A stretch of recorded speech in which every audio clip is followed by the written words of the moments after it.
My friends, as the year comes to a close, it is not time for another big adventure on this occasion, but it is time to tell you the adventures that you need to have in 2026. For the past 7 months, I have been everywhere, riding, documenting and descending 40,000 feet of the best trails in the UK.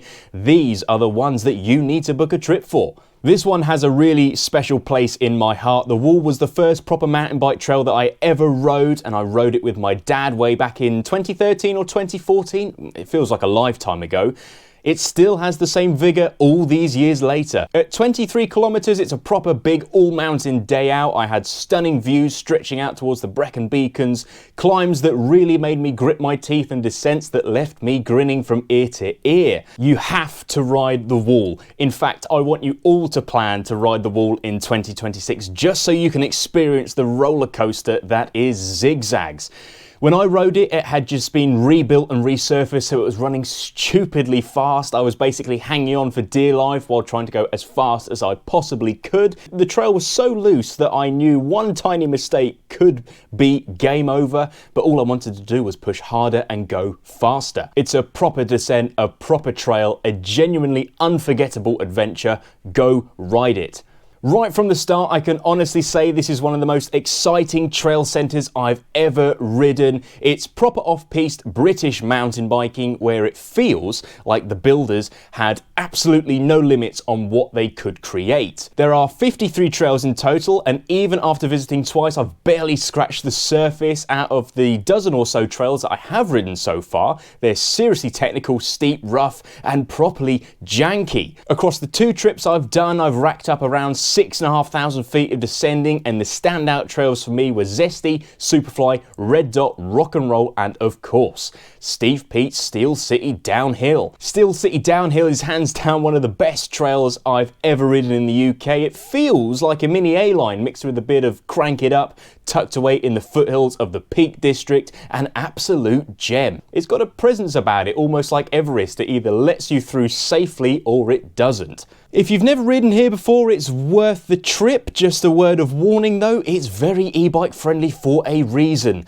The Fyro climbs are brutal. We met a local rider when I was there riding with Bean, and he described it as and then a word I can't say on here, but it began with C and ended with T. You can probably guess the rest. If you're into Lord of the Rings or The Hobbit and you also ride bikes, then this place is basically made for you. Just imagine the Shire and the Fangorn Forest, but with mountain bike trails running through them. That's Dalby. The route you really want to ride is the red from posts 1 to 18, which covers all of Newclose Rigg and a little bit of Jerry Noodle. I added a little section of Jerry Noodle into my ride because it includes the famous UCI XC World Cup ravine descent, which drops you back onto the red about halfway round. The trail felt really well thought out and took me through some ridiculously beautiful parts of the forest. None of the descents were particularly adrenaline fueled, but that's not really what Dalby was about for me.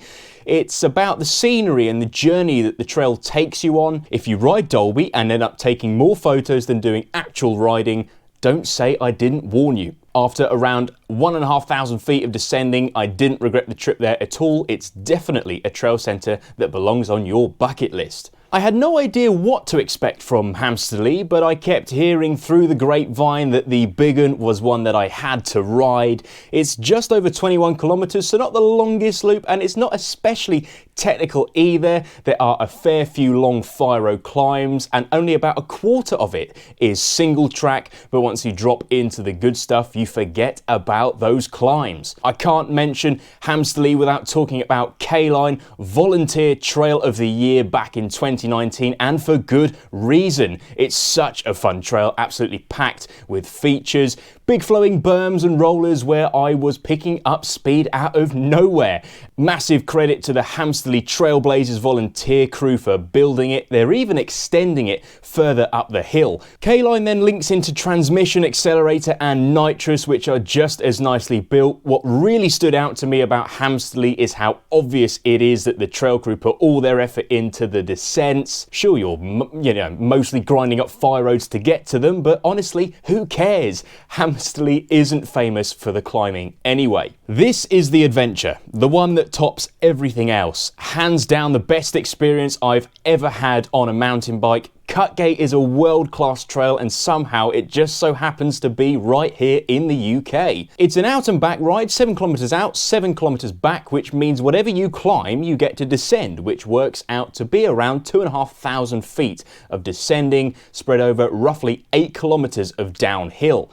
We started from Langsett Car Park, but you can also ride it from the Derwent Reservoir. It really just depends on what you want. A shorter, steeper climb on the way out or a much longer descent on the way back. There's nothing easy about Cutgates. The climbs on either side are relentless, boulder-sized rocks, steep rocky steps, and a few hiker bike sections that had us blowing just trying to reach the summit. But once we finally got there, we were greeted with unreal views across the Peak District, Mamtor, Kinder Scout, Crowden Head, all laid out in front of us. On a clear day, you can even see Snowdonia in the distance.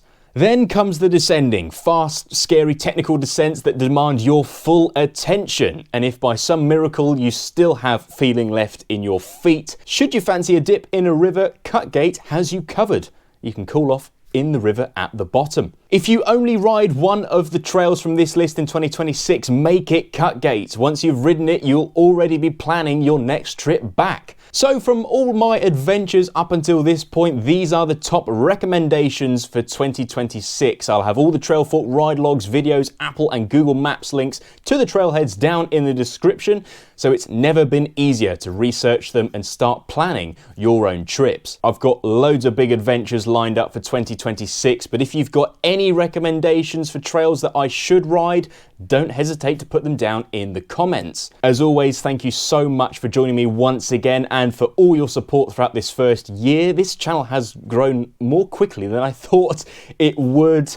I hope you all have a very Merry Christmas and a Happy New Year. Take care.